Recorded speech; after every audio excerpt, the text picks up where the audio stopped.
સૌથી પહેલા આપણે આજે આ વિડીયોની અંદર જીકાસમાં સૌપ્રથમ કેવી રીતે ક્વિક રજિસ્ટ્રેશન કરી શકીએ અને એનું આખું ફોર્મ કઈ રીતે ભરી શકીએ તેના વિશે આ વિડીયોની અંદર આપણે સંપૂર્ણ માહિતી આપણે જોવાના છે. તો સૌથી પહેલાં જો તમારે જીકાસ ઉપર રજિસ્ટ્રેશન કરવાનું હોય ક્વિક રજિસ્ટ્રેશન, તો સૌપ્રથમ તમારે ગૂગલ ક્રોમ અથવા કોઈ પણ બ્રાઉઝરમાં જઈ જીકાસ તમારે લખવાનું, જીકાસ પોર્ટલ લખેલું આવશે. એના પર ક્લિક કરશો તો તમને આ રીતે ઓપ્શન દેખાશે, જીકાસની વેબસાઇટ જોવા મળશે. એના ઉપર તમારે ફરીથી ક્લિક કરવાનું રહેશે. એના ઉપર ક્લિક કરતાં જ તમને એક નવી જીકાસ પોર્ટલની તમને એક નવી જ લિંક તમને ઓપન થતી જોવા મળશે. બરાબર. હવે અહીંયા તમને બે ઓપ્શન દેખાય છે, ઓલરેડી રજિસ્ટર્ડ અને એપ્લાય નાવ. તો તમારે નવું રજિસ્ટ્રેશન કરવાનું છે તો એપ્લાય નાવ પર તમારે ક્લિક કરવાનું રહેશે.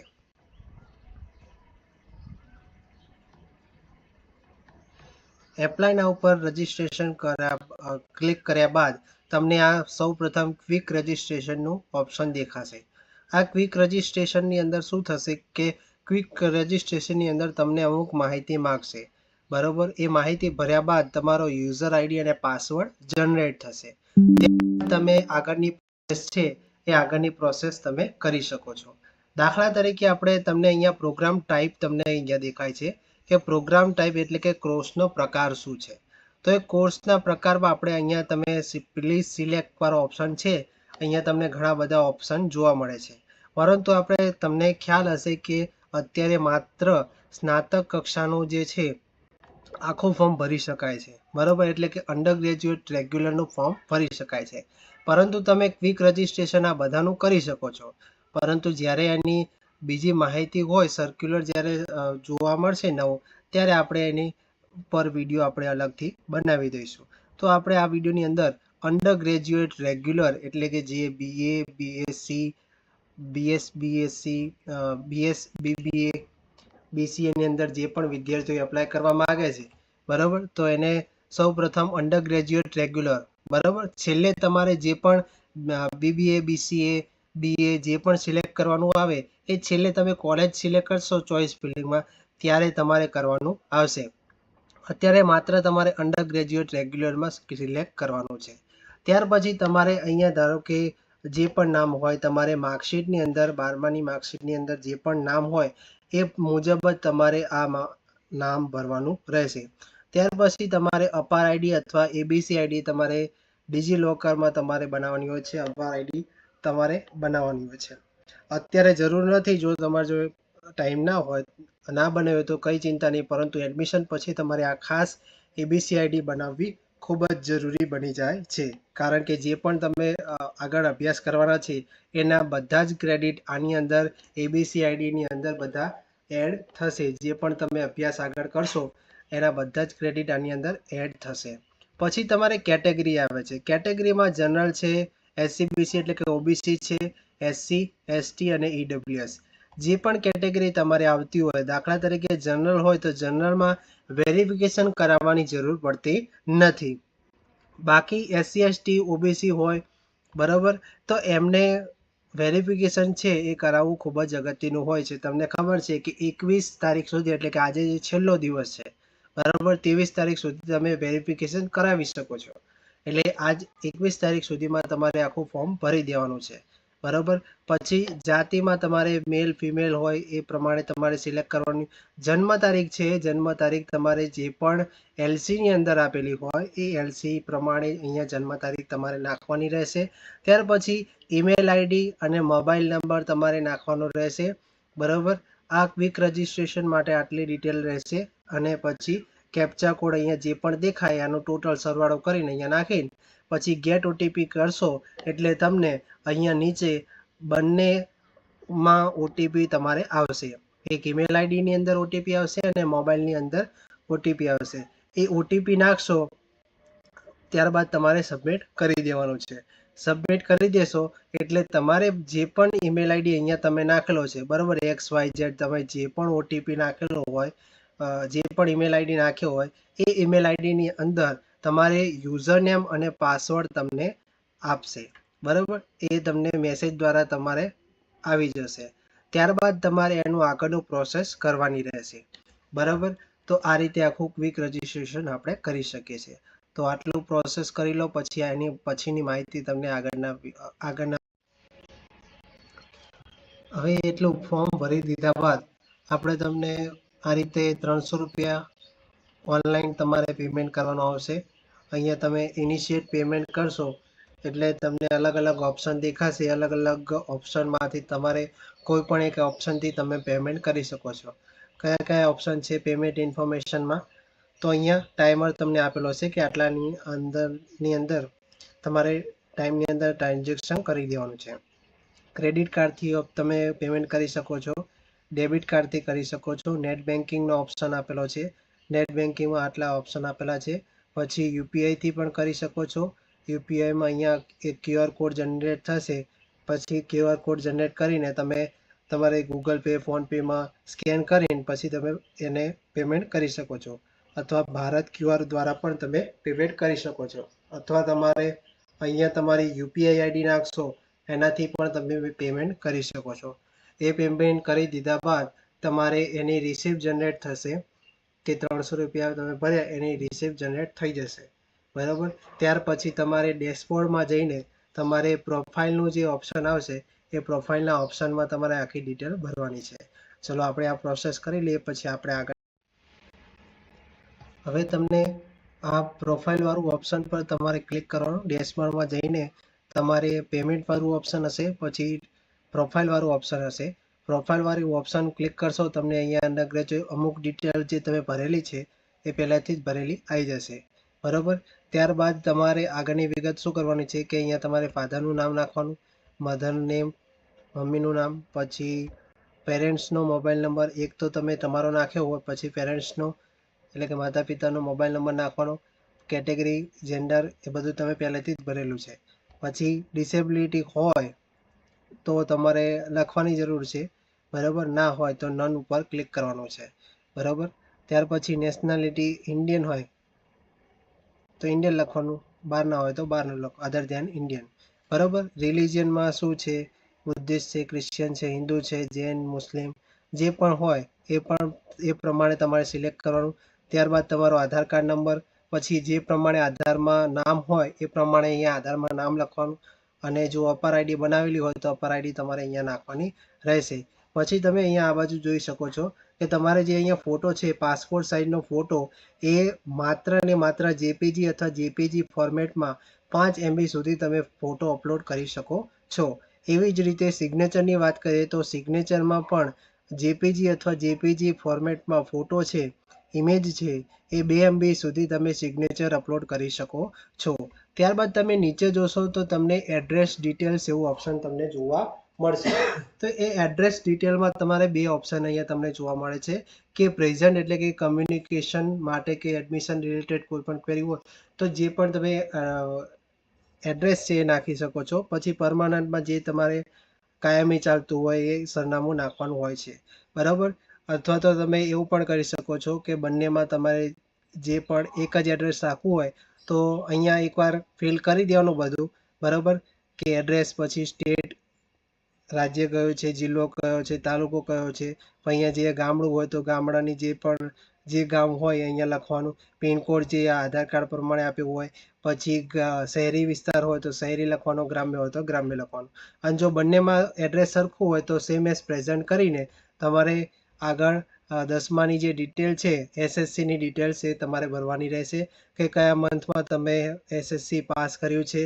બરાબર, મંથ કયો છે, યર કયો છે, મહિનો, વર્ષ કયું છે, પછી એની અંદર તમારે જે પણ સીટ નંબર છે સીટ નંબર લખવાના.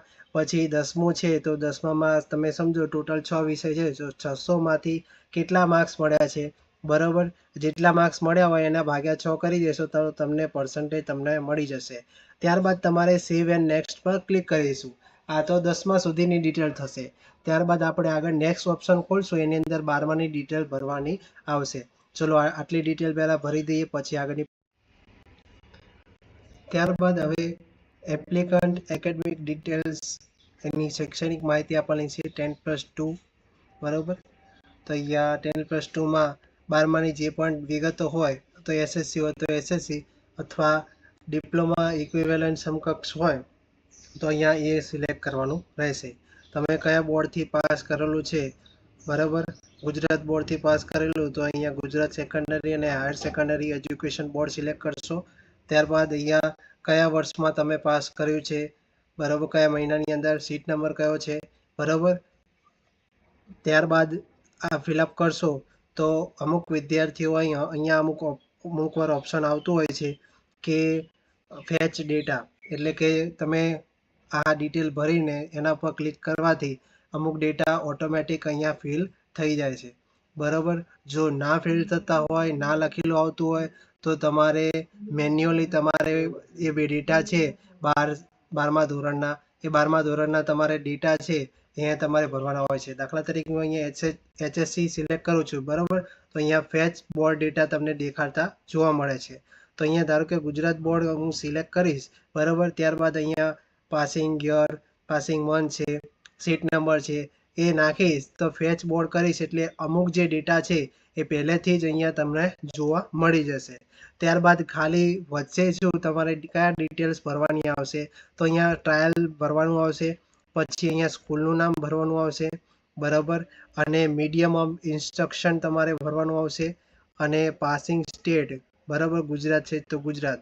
બાકી અહીંયા તમે નીચે જોશો HSC એટલે 12મા ધોરણના જે પણ ડેટા છે એ ઓટોમેટિક તમને અહીંયા નીચે જોવા મળશે. એ તો તમે અહીંયા આટલી ડિટેલ ભરશો, અહીંયા નાખશો સીટ નંબર, અહીંયા બોર્ડ સિલેક્ટ કરશો, ફેચ ડેટા કરશો એટલે તમને ઓટોમેટિક અમુક ડિટેલ ભરેલી જ આવશે, બરાબર. જો ના ભરેલી આવે તો મેન્યુઅલી તમે સિલેક્ટ કરી શકો છો. તો આટલી વિગતો તમે ભરી દો, બરાબર. હું પણ આટલી વિગતો ભરી પછી તમારે નેક્સ્ટ જે આના પછીનું ઓપ્શન આવશે એ ઓપ્શનની અંદર તમારે ચોઇસ ફિલિંગ આવશે. તમારે જે પણ યુનિવર્સિટીમાં એપ્લાય કરવું હોય, બરાબર, એ યુનિવર્સિટી કઈ જગ્યાએ આવેલી છે, કઈ કોલેજમાં એપ્લાય કરવું છે, કયા વિષય માટે, BBA માટે કરવું હોય, BCA માટે કરવું હોય, BSc માટે કરી રહ્યા હોય તો એ દરેક જગ્યાએ તમારે સિલેક્ટ કરવાનું આવશે. તો પહેલા આટલી વિગત. હવે તમને આગળ નેક્સ્ટ ઓપ્શનમાં એપ્લિકન્ટ ચોઇસ ડિટેલ્સ તમને જોવા મળશે. એ ડિટેલ્સની અંદર તમારે અહીંયા તમને ઘણી બધી યુનિવર્સિટીનું નામ દેખાશે. તમારે જે પણ યુનિવર્સિટીમાં એડમિશન લેવાનું હોય, જે માટે એપ્લાય કરી રહ્યા હોય તે યુનિવર્સિટી સિલેક્ટ કરવાની. દાખલા તરીકે આપણે અહીંયા ગુજરાત યુનિવર્સિટી છે, બરાબર, તો ગુજરાત યુનિવર્સિટી પર સિલેક્ટ કર્યું. ત્યારબાદ તમને અહીંયા પ્રોગ્રામ કયા કયા ચાલે છે ગુજરાત યુનિવર્સિટીની અંદર બેચલર્સના એ તમને અહીંયા જોવા મળશે, બરાબર. એ સિલેક્ટ કરવાનું જે પણ તમે લેવા ઈચ્છતા હોય એડમિશન, બરાબર, BA માટે, BBA માટે, બરાબર, અહીંયા તો BS, BBA, BCA છે, બરાબર. BCom માટે લેવા માંગતા હોય તો એ પ્રમાણે સિલેક્ટ કરો, બરાબર. BSc માટે લેવા માંગતા હોય તો બેચલર ઓફ સાયન્સ ઓનર્સ લખેલું તમને જોવા મળશે, બરાબર. જે પ્રમાણે તમે સિલેક્ટ કરતા હોય. ત્યાર પછી કયા જિલ્લામાં, ડિસ્ટ્રિક્ટ કયું છે, અમદાવાદ, તો અમદાવાદમાં ત્યાર પછી તમને અહીંયા અલગ અલગ ઓપ્શન આપેલા છે કે ગવર્મેન્ટ કોલેજ, ગ્રાન્ટીનેડ એટલે કે રેગ્યુલર કોલેજ, બરાબર, ગ્રાન્ટીનેડ એમાં હાયર પેમેન્ટ જેની ફી વધારે હોય છે, સેલ્ફ ફાઇનાન્સ કોલેજ છે, પછી ડિસ્ટન્ટ મોડ જે પણ કોલેજ હોય છે, બરાબર. પછી એક્સટર્નલ કરવા માંગતા હોય તો ઓટોનોમસ કઈ કઈ કોલેજો છે એ તમે અહીંયા તમે સિલેક્ટ કરી શકો છો, બરાબર. ત્યારબાદ તમે સિલેક્ટ કર્યા બાદ તમને ઘણી બધી કોલેજો જોવા મળશે. ત્યારબાદ તમારે અહીંયા શું છે, અહીંયા તમે જોશો તો અહીંયા ઘણી બધી કોલેજો તમને દેખાશે. જે પણ કોલેજો તમારે જેટલી સિલેક્ટ કર્યું હોય, બરાબર, એટલી સિલેક્ટ કરી લેવાની. ત્યારબાદ તમે નીચે જશો એપ્લાઇડ ફોર એટલે કે તમે જેટલી સિલેક્ટ કરેલી હશે એ બધી કોલેજો તમને આની અંદર દેખાશે. પછી જો તમે એને જે પણ તમે કોલેજો સિલેક્ટ કરી, હવે તમે પાછળથી ચલો ફોર્મ ભરતી વખતે એવું લાગ્યું કે જે બીજા નંબરની કોલેજ છે મારે ઉપર લઈ જવી છે તો અહીંયા એરોનું નિશાન આવશે અપ, અહીંયા અપ વાળું ઓપ્શન છે, પછી ડાઉન વાળું ઓપ્શન છે. તો જે પણ કોલેજને તમારે ઉપર લઈ જઈએ તો ઉપર લઈ જવાની, જેને નીચે લઈ જવી નીચે લઈ જવાની. પછી ફાઇનલ તમારે મનમાં ક્લિયર થઈ ગયું કે આ બરાબર છે, જે પણ કોલેજ સિલેક્ટ કરી છે બરાબર છે, બરાબર. ત્યારબાદ તમારે સેવ અને નેક્સ્ટ પર ક્લિક કરવાનું રહેશે. પછી તમને નેક્સ્ટ આના પછી જે પણ ડિટેલ્સ છે કે તમે જે આખો ફોર્મ ભર્યું એ આખા ફોર્મનું ફાઇનલ સબમિશન તમને સૌપ્રથમ ઓવરવ્યૂ દેખાડશે અથવા પ્રિવ્યૂ દેખાડશે. પ્રિવ્યૂમાં તમે જે પણ ડિટેલ ભરેલી હશે એ પ્રિવ્યુમાં ડિટેલ તમારે ચેક કરી લેવાની એકવાર, બરાબર. પછી તમારે ફાઇનલ સબમિશન આપવાનું. પછી તમને નીચે ઓપ્શન એક આવશે કે તમે ફોર્મ ભરશો ને એટલે કે આના પછી લાસ્ટમાં તમને જે પ્રિવ્યુમાં તમે ઓપ્શન દેખાશે કે સ્ટુડન્ટ અથવા જે હેલ્પ સેન્ટર. જો તમે જાતે ભર્યું તો સ્ટુડન્ટ પર ક્લિક કરવાનું અને પછી ફાઇનલ સબમિટ આપવાનું. અથવા જો તમે કોઈ હેલ્પ સેન્ટર દ્વારા ભરો છો તો એ હેલ્પ સેન્ટર વાળા જાતે ત્યાં હેલ્પ સેન્ટર પર ક્લિક કરશે અને એમની જે હેલ્પ સેન્ટરનો કોલેજ આઈડી અને પાસવર્ડ આપેલો હશે એ એમને નાખશે અને સેવ એન્ડ નેક્સ્ટ પર ક્લિક કરી દેશે, જેથી તમારું ફોર્મ ભરાઈ જશે. હવે જે પણ નજીકની તમારી કોલેજ છે એ જગ્યાએ હેલ્પ સેન્ટર હોય, બરાબર. હેલ્પ સેન્ટર હોય તો ત્યાં તમે એ વેરિફિકેશન કરાવી શકો છો, બરાબર. સામાન્ય જનરલ કોટાના જે પણ વિદ્યાર્થીઓ છે એમને વેરિફિકેશન કરાવવાનું નથી, પરંતુ SC ST OBC હોય એમને વેરિફિકેશન નજીકના જે હેલ્પ સેન્ટર હોય ત્યાં જઈને આ વેરિફિકેશન કરાવવાનું હોય છે, બરાબર. આના પછીનું પેજ તમને ના દેખાડી શકે કે જે ડિટેલ ભરેલી હોય જેથી, બરાબર. એટલે આ પ્રમાણે આખી પ્રોસેસ હોય છે કે જીકાસનું ફોર્મ આ રીતે આપણે ભરી શકીએ છીએ, બરાબર. પછી તમને એનું ફોર્મ પણ તમે ડાઉનલોડ પછી કરી શકો છો, બરાબર. તો આ રીતે આખી પ્રોસેસ થાય છે, બરાબર. તો જો તમને વિડીયો ગમ્યો હોય તો વિડીયોને જરૂર લાઈક કરજો, શેર કરજો તમારા મિત્રો સાથે. કોઈ પણ